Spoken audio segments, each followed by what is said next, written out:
Македонски медиа сервис. mms.mk. Моја општина. Милиони евра се инвестирани во Свети Николе во два капитални проекти во минатата деценија кои сега се целосно напуштени, па дури и деградирани. Актуелната локална власт со нови вложувања се обидува да ги стави во функција преку ревитализација. Првиот објект е прочистителната станица за отпадни води, во која се вложени над 2 милиони евра пари на донатори.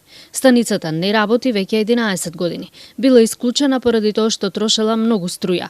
Општината веројатно заштеди на струја, но потегот ја донесе целата смрдеа во градот од таложениот комунален отпад во Свети Николска река. Водата од канализацијата директно се излева во реката. Имаме голем проблем Свети Николе како општина. Греота е што овој објект, овој капацитет е напуштен. Основна причина било дека се трошело струја за пумпите што ги ја пречистувала оваа отпадна вода, меѓутоа последиците се, знаете, многукратни.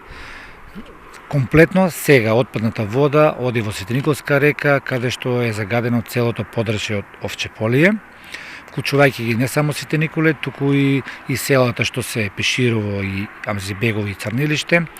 Со ова се надеваме дека со самото третирање на отпадната вода ќе го решиме овој проблем.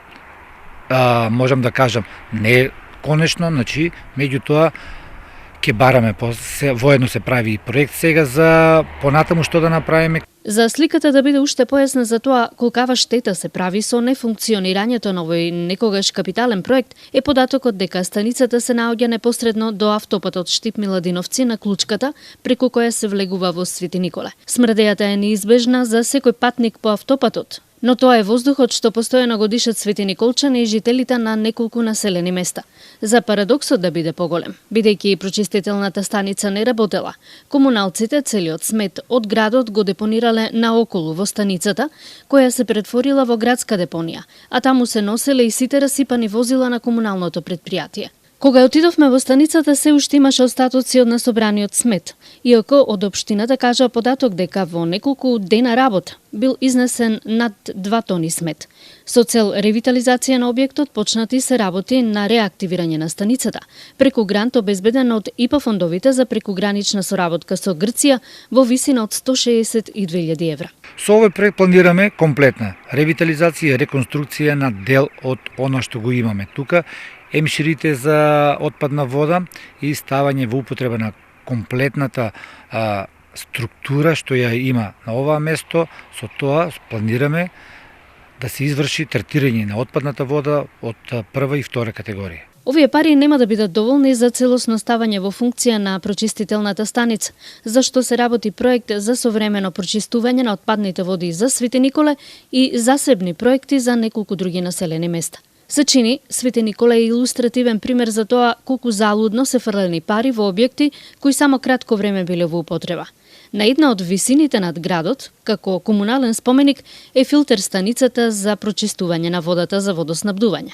Пуштањето на овој објект стана популарен пред целата македонска јавност, по снимката кога поранешниот градоначалник Слободан Даневски се поли со кофа вода, за да докаже дека водата е исправна за пиење.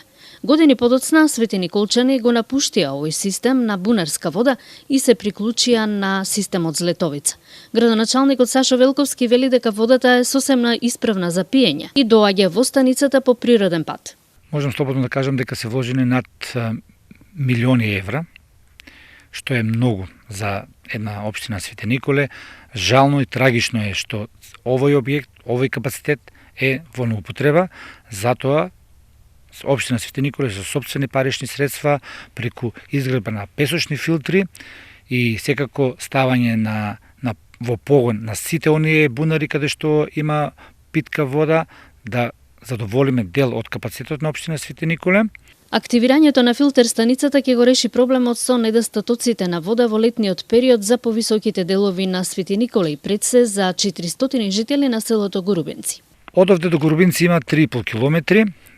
Изготвена веќе е проектна документација, ставена е како ставка во буџетот на општина Свети Николе со нов цевковод од, како што кажа, 3,5 километри. Се надевам дека конечно ќе донесеме питка вода за пиење, бидејќи оваа година навистина имавме сериозни проблеми и покрај тоа што јавното комунално предпријатие и општина Свети Николе направи напори за прочистување на делот водоводниот систем таму, меѓутоа со ова веќе крајно решение ќе го решиме.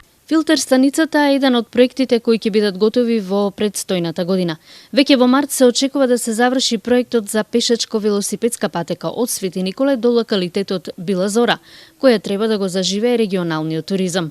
Работите на терен се веќе отпочнати на рамнење на патеката. Се работи за патека од 2,5 километри.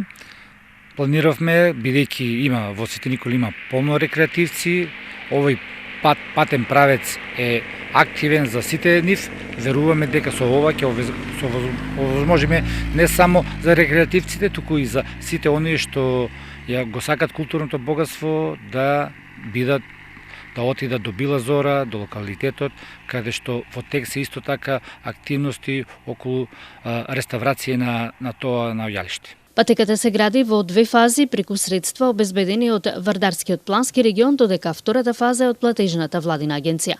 Оваа патека добива на значење со автопатот Штип-Миладиновци, по кој особено во деновите од викендот поминуваат повеќе десетици велосипедисти кои се насочени кон руралните светениколски делови. Има многу рекреативци од Скопје кои доаѓаат со велосипеди, еве ќе имат сите можност, значи и тие рекреативци да го посетат овој локалитет и преку едно поврзување меѓу градот и селото да возможиме и добра туристичка дестинација. Паралелно со работите на терен, општина Свети Николе работеше на оформување на документацијата, која се однесува на деталниот урбанистички план, каде се предвидува изградба на градски базен на теренот кај некогашниот хотел Овчеполе, планиран за предстојната година, зашто во буџетот за 2020 година се планирани 10 милиони денари. Се планира и проект за обновување на стадионот преку изградба на куќа на спортот.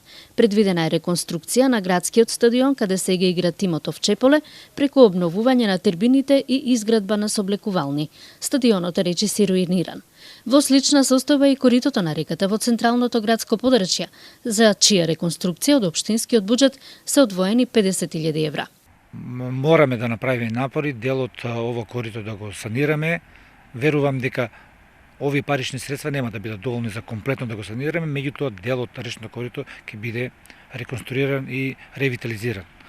А што се однесува до другите проекти, преку Вардарски плански регион, во програмата е вклучено и проектот за затоплување на Домот на културата во општина Свети Николе и се надевам дека ќе дадеме пристојност и убави услови на сите оние што го посетуваат Домот на културата, за да ги следат и представите, секако и да творат таму. За следниот период остануваат за реализација неколку значајни проекти за Свети Николчани. Планирано е изградба на балон сала за изведување на наставата по физичко воспитување на средношколците, како и обезбедување на систем за затоплување во Домот на културата Криста Мисирков, кој годинава прослави половина век постојање. Салата во домот добива систем вреден 80.000 евра преку проект од Вардарскиот регион. Од општината велат дека престои интензивен период на работа, преку која се исправаат грешките од минатото, но се дава и нов изглед на градот, кој последните години речиси целосно беше запоставен. Моја општина. Македонски медиа сервис. mms.mk